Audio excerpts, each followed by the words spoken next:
Frédéric Biessy, bonjour. Vous êtes l'heureux propriétaire d'un lieu parisien au nom mythique, la Scala. Donc, une petite réplique de la Scala de Milan, si on a bien compris son histoire.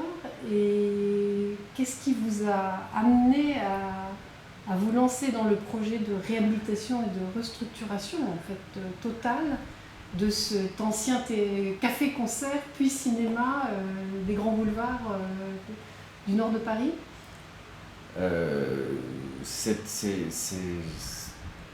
C'est la Scala elle-même. En réalité, j'ai jamais eu l'idée même d'acheter un théâtre puisque je produis des spectacles depuis des années.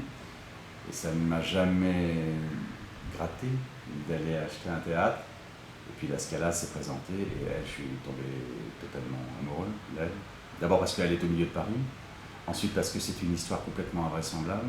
Alors c'est quoi cette histoire? C'est une histoire enfin ce sont plusieurs histoires, c'est un lieu qui n'a jamais réussi à survivre plus de 50 ans.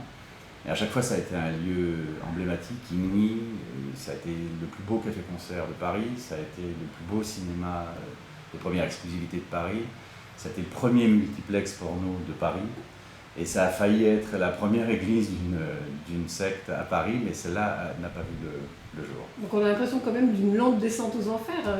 Vous voulez... Non, moi j'ai pas cette vision-là.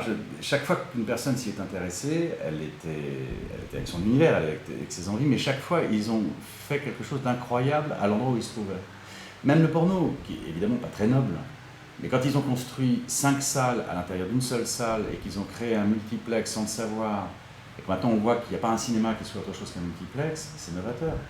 Et c'est la Scala qui inspire ça. Donc nous, on en fera le premier théâtre totalement modulable de l'intérieur de Paris, il n'y en a pas d'autre. Alors l'association des journalistes du patrimoine vient de visiter votre chantier. On a été très impressionnés par le gigantesque espace qu'on a pu voir. Mais pour l'instant, c'est seulement un espace. Et vous ouvrez dans un an. Ouais. Comment vous allez faire? Comme j'ai fait jusque-là, c'est-à-dire que je ne vais pas poser de questions, je vais continuer. On a un planning très précis quand même avec l'entreprise, on a des études préliminaires qui ont duré très longtemps, donc on était prêts.